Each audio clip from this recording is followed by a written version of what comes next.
Okay. Okay, 6 o'clock. We'll call our meeting to order. Okay, I'll find my agenda. Okay, our first item, of course, is the, I gotta get back here, go back. Is our budget presentation. Okay, we'll start with the budget presentation. I guess I'm first on the list, so I'll start. I'll start with the expenses. General government, $958,497. Protective, $1,096,342. Transportation, $820,300. Environmental development, $679,562. Recreation, $477,066. And fiscal, $385,016. For a total budget of $4,581,483. The non-tax revenue is $175,477. Community funding and equalization grant is $345,829. So the amount of revenue to be raised by warrant, that's the taxes, is $4,060,177. The current is the central warrant would be $3,368,774 at a tax rate of 1.22, and the fringe is $691,403 at a tax rate of $1. So the industrial sector makes up 82.97% of the revenue raised. The balance, the 17.03 of tax revenue, is raised from other properties, so residential, commercial, institutional, and that's considered the fringe area. Of the total budget, the industrial sector pays the 73.5302%. Other property taxes pay 15.0912%. And 11.3785% is paid by the unconditional grant and non-tax revenue. So of the $4,581,483 budget expenditures, the industrial sector pays $3,368,744,000, and the outside in the industrial sector is $691,403. The grant and non-tax revenue funds is $521,306. So I guess when we look at that, that's the importance of protecting our industry and trying to attract new industry, because we'd have an 83% drop in tax percentage in taxes if we lost the industry we have. So it's important that we continue to do that. Okay, thank you. Who is next?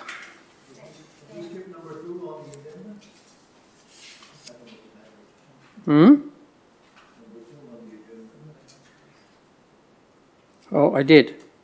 Yeah, the conflict of interest. Was there anyone with a conflict of interest in the agenda?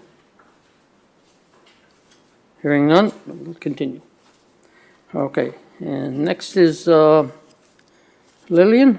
No, Sandon, sorry. Where's Sandon here? Let's get Sandon up. There we go. Sure.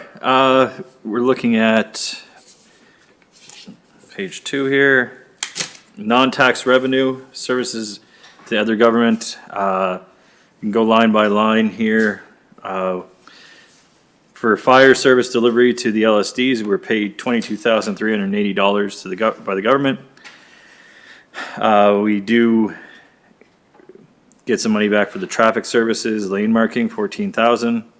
Sales of services, the campground makes $15,000 a year. That's what we're budgeted for. We're budgeting for the rec center to have $3,000 worth of rentals throughout the year. Other building space rentals, including the space, the office space inside the new municipal hall, is $12,000 per year. The gymnasium rental is $1,000 a year. Other revenues come up to $2,000 per year. The arena, we're forecasting $30,000 a year.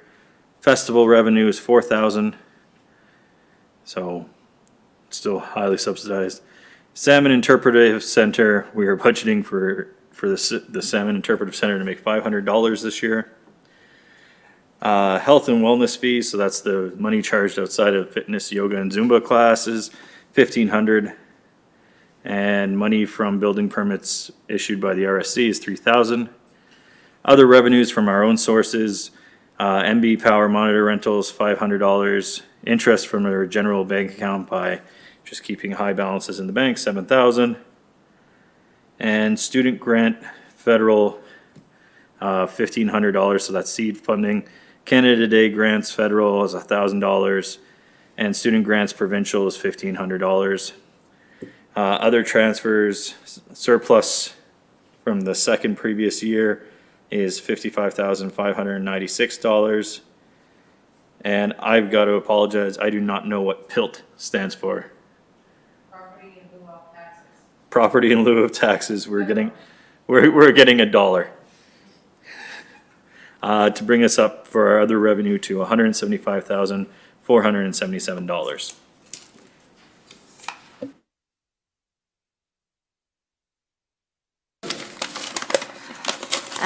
Thank you. The general government service, legislative mayor, the mayor is 20, the salary is $27,000.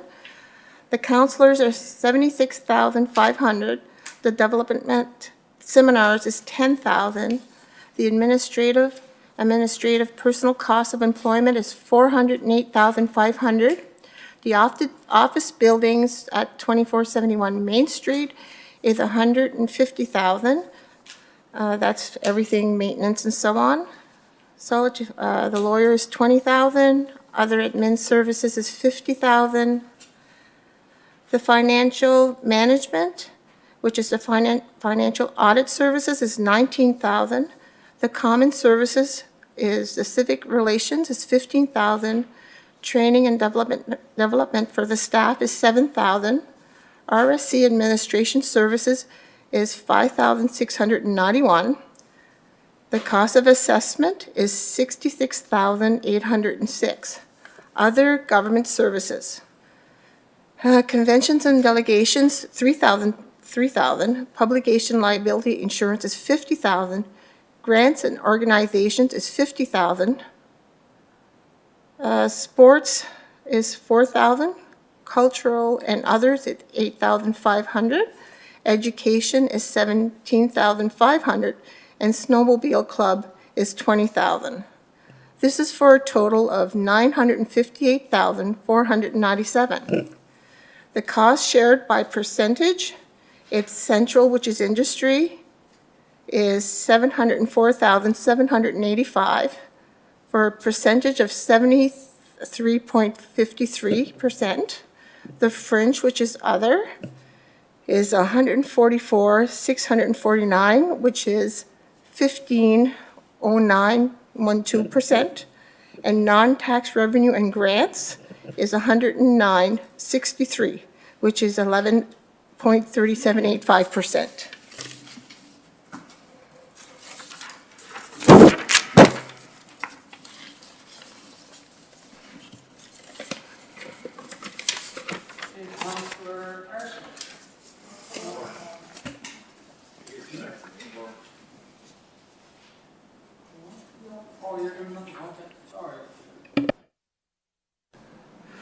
Okay, so I'm also covering protective services this time. Far and away, one of the largest items in our budget, coming in at $796,867 is the money that we pay for the RCMP for policing. Then we get into our fire protection costs. The chief's salary and the deputy chief comes up to $26,500. Firefighter remunerations for the year, we're forecasting $70,000. And that's for calls, trainings, meetings, WSNB fees as well, and the incentive program that we put to reward our firefighters at $6,500 this year. Dispatcher services, which we pay to 911 in Bathurst, is $12,321. Communications is $10,000. Fire prevention, $4,000. Water cost and a transfer from the utility budget, $23,075. Fire training and development is $8,000.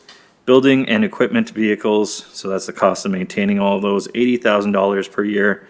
And the firefighting equipment is $40,000 per year. The emergency measures, infrastructure, we're forecasting at $8,000.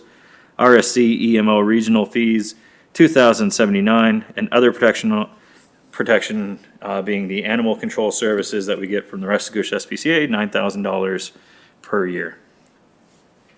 So if we look at that again by the breakdown, by percentage, the industry pays a total of the $1,096,342. Industry pays $806,142. Taxpayers pay $165,451, and what's covered by non-tax revenue is $124,747. Okay, thank you, Sandon. We'll move on, Councillor Arsenault. Thank you. Just one Section- right there, Paul. Yeah, there you go. Okay, so the section that I'm reading from is transportation services. And the first subsection of that is common services. And under that, under Public Works Building, $50,000. Public Works personnel cost of employment is $175,000, $300. The second subsection is road transport, and engineering outsourcing for small projects is $15,000. Roads and streets work accounts for $125,000. Summer maintenance, brush cutting, $23,000. DTI summer maintenance, $68,000, and I don't have my glasses, so but I believe it's 68. Culverts and drains account for $20,000. Street cleaning and flushing, $8,000. Storm sewer flushing, $2,000. Winter maintenance, $7,000. DTI winter maintenance, $196,000. And street lighting, $97,500. The last subsection is traffic services. Street signs, $2,500. Traffic lane marking, $23,000. Traffic signals, $1,000. And railway crossing signals, $7,000. For a total of $820,300. And in terms of the percentage of cost shared, central or industry, $603,168 for a percentile of 73.5. Fringe or other, $123,793 for approximately 15%. And non-tax revenue and grant at $93,338 for 11.3%. And that's the breakdown. Okay, thank you, Paul. Next, we'll move on to Councillor Dyvenvoorde. I'm doing the environmental health services. We'll start with solid waste, the personnel cost of employment. That's mostly the people who operate the garbage truck. It's $115,700. The other solid waste collection costs are $45,000. And finally, the solid waste disposal tipping fees, which is basically the cost of having the privilege of taking it all to landfills, $34,000 for a total of $194,700, and the percentage breakdowns is exactly the same as the previous categories. Planning and development services, so planning, this is the Regional Service Commission. Local planning is $128,095. Funds dedicated towards research and planning. Other research and planning are $1,000. Under community development, the industrial park, we've committed $7,500 there. For natural resources, salmon barrier operations, the cost of the salmon barrier operations, aside from the employees, is $14,000. The employment cost of operating the salmon barrier is $145,000. Under economic development, Regional Service Commission contribution to economic development, we've dedicated $4,664. We have our own economic development growth. This is for growth projects of $90,000. Economic development grants, these are grants mainly to existing businesses for $50,000. We have the housing incentive, which is money that we offer to people who buy homes in Baldoon as their primary residence, and we've dedicated $25,000 there, with a reminder that up until now the incentive had been for 2.5% of the assessed value. We do also again have the student employment program, which is money towards the private sector of $30,000. And we have other development services, the Regional Service Commission tourism contribution for $31,303. The Jacket River Campground operations cost of $40,000. The campground cost of employment, $67,000. A welcome center of $1,000. The promotion of tourism for $3,000. The Salmon Interpretation Center of $2,000. The tourism personnel, which will be seasonal, which I believe is a new position that we're proposing, at $30,000. Public receptions at $2,000, and the decorative Christmas lights at $8,000, for a total of $679,562, and the percentage breakdown is exactly the same as the previous categories. Thank you, Nick. We'll move on to Deputy Mayor Culligan.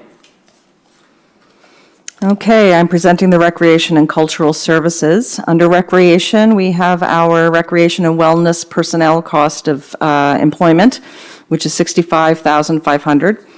Operating cost, $13,000. Programs, $21,000.